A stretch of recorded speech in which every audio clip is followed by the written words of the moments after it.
Hello, Myanmar WLH Education Channel ကနေတော့ပြန်လည်ကြိုဆိုလိုက်ပါတယ်ဒီကနေ့ကျွန်တော်တို့ programming basis to advance အပိုင်း36မှာတော့ကျွန်တော်တို့ရဲ့ project directory ထဲမှာရှိတဲ့ data တွေကိုကျွန်တော်တို့က matching တွဲပြီးတော့ file တွေကိုကျွန်တော်တို့ match လုပ်ပြီးတော့ကျွန်တော်တို့စစ်ထုတ်သွားမှာဖြစ်တယ်သဘောတရားကျွန်တော်တို့ folder ထဲမှာရှိတဲ့ data တွေကို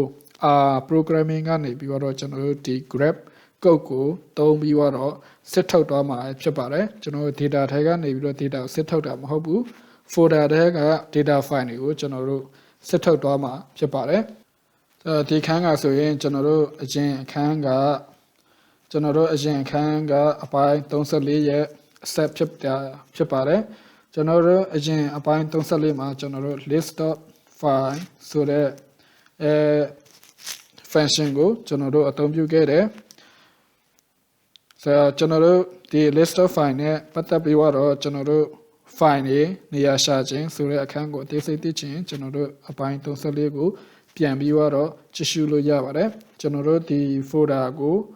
ဒီက data ဖြစ်တယ်ဒီ data ကို download ဘယ်လိုလုပ်ရလဲဆိုတဲ့ဟာကိုလည်းအပိုင်း34မှာပြန်လည်ကြည့်ရှုလို့ရပါတယ်ဆိုတော့ဒီကနေ့မှာတော့ကျွန်တော်တို့ရဲ့ project directory ထဲမှာရှိတဲ့ data တွေကိုကျွန်တော်တို့file တွေကိုကျွန်တော်တို့စစ်ထုတ်သွားမှာဖြစ်ပါတယ်ဆိုတော့ကျွန်တော်တို့ရဲ့ project directory ထဲမှာရှိတဲ့ data ကကျွန်တော်တို့ download လုပ်လိုက်တဲ့ data က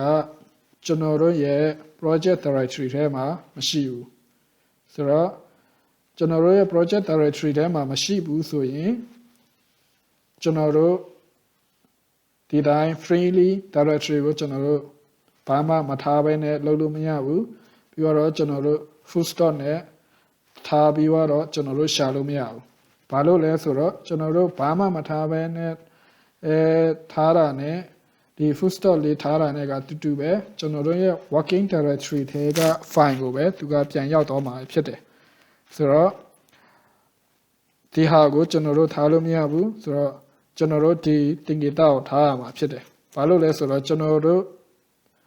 အရင်ခန်းက download လုပ်လိုက်တဲ့ data ကကျွန်တော်တို့ရဲ့ working directory ထဲမှာမရှိဘူးဆိုရင်ဒီသင်္ကေတလေးနဲ့ထားရတယ်ကျွန်တော်တို့ရဲ့ working directory ထဲမှာရှိရဆိုရင်ဒီဟာနဲ့ကျွန်တော်တို့ရှေ့ဆက်သွားလို့ရတယ်ဆိုတော့ကျွန်တော်ရဲ့ data က working directory ထဲမှာမရှိဘူး working directory ထဲမှာမရှိဘူးဖြစ်တဲ့အတွက်ကျွန်တော်ကဒီဟာနဲ့သွားရမယ်ဒီသင်္ကေတနဲ့သွားရမယ်ဆိုတော့ကျွန်တော် slash လုပ်လိုက်တယ်ပြီးတော့ခါကျရင်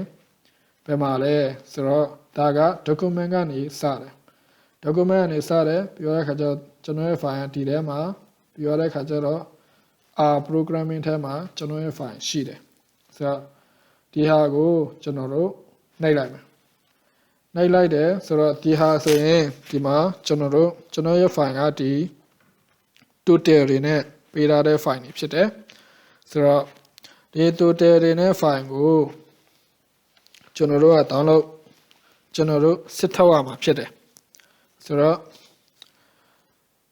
ကျွန်တော်တို့ဒီ file တီးနေရကိုကျွန်တော်တို့က source လို့နာမည်ပေးလိုက်မယ်ဒီမှာဆိုရင်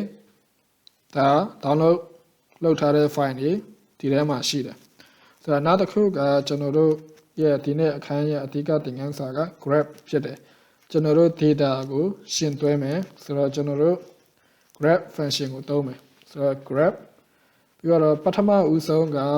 ကျွန်တော်တို့ဒီမှာတွေ့ရှိရတဲ့ pattern ဘာ pattern ကိုသုံးပါလဲကျွန်တော်တို့ကဒီမှာ total ပါတဲ့ file တွေကိုကျွန်တော်တို့ကရွှေ့မယ်ဆိုတော့ဒီမှာ total ပြီးတော့ underscore နဲ့ဟာကိုကျွန်တော်တို့ရွှေ့မှာဖြစ်တယ်ဆိုတော့အဲ့ဒီ file တွေအကုန်လုံးကိုကျွန်တော်တို့ယူမယ်ဆိုတော့ pattern အနေနဲ့ဒီမှာဆိုရင် total underscore ပါပါတယ်ဟုတ်ပြီဆိုတော့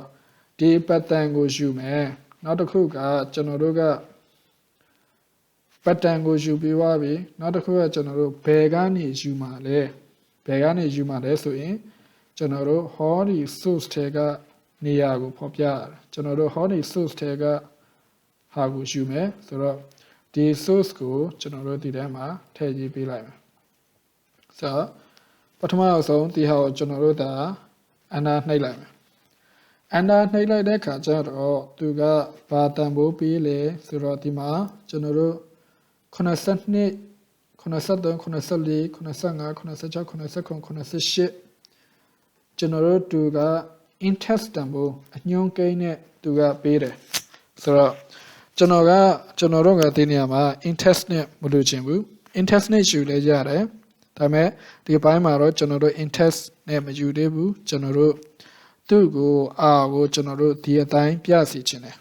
ဒီတိုင်းပြစီချင်တယ်ဆိုတော့အဲ့ဒီဟာတော့ Grep မှာနောက်ထပ်ကောက်တစ်ခုသုံးလို့ရတယ်အဲ့ဒါ value ဆိုတဲ့ဟာလေးဖြစ်တယ်ဆိုတော့ဒီဟာကိုကျွန်တော်တို့ value တန်ဖိုးနဲ့ပေးပါဆိုတော့ကျွန်တော်တို့ true လို့ပေးလိုက်မယ် true လို့ပေးလိုက်မယ်ဆိုရင်ဒီမှာကျွန်တော်တို့ဒါ control enter နှိပ်လိုက်မယ်ဆိုရင်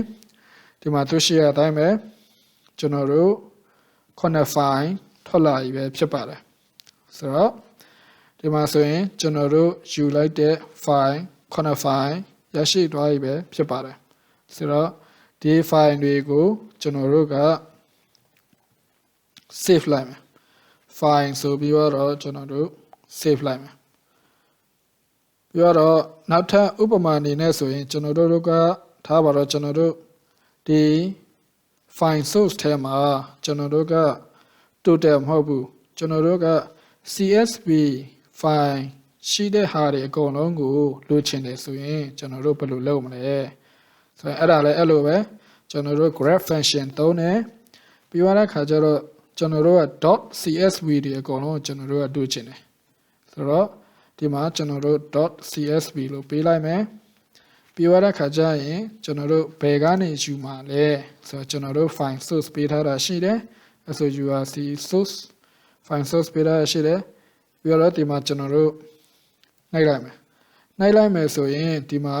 စုစုပေါင်းသူရှိရတိုင်းပဲကျွန်တော်တို့ရဲ့ CSV file က index ဒီမှာဆိုရင်88မှာ CSV file တစ်ခုရှိတယ်89မှာ CSV file တစ်ခုရှိတယ်ဆိုတော့ဒါ index နဲ့လာတယ်ဆိုတော့ကျွန်တော်တို့တန်ဖိုးနဲ့လိုချင်တယ်ဆိုရင်ဒီမှာ grep ကိုပဲဒီမှာကျွန်တော်တို့ value equal to true ပေးလိုက်မယ်ဆိုရင်ဒီမှာတွေ့ရှိရတဲ့အတိုင်းပဲ csv.csv နဲ့ပတ်သက်တဲ့ file တွေအကုန်လုံးကျွန်တော်တို့ကြာလာပြီပဲဖြစ်တယ်ဆိုတော့ဒီကောက်နှစ်ခုကဘာကွာလဲဆိုတော့သဘောတရားကဒီကောက်ကကျွန်တော်တို့ index နဲ့ပြတဲ့ကောက်က value equal to false ဆိုတဲ့သဘောတရားနဲ့တူပါတယ်ဆိုတော့ဒီမှာဆိုရင် true ဆိုရင်ကျွန်တော်တို့ဒီမှာ csv file တွေပဲပေါ်လာတာကိုတွေ့ရှိရပါတယ်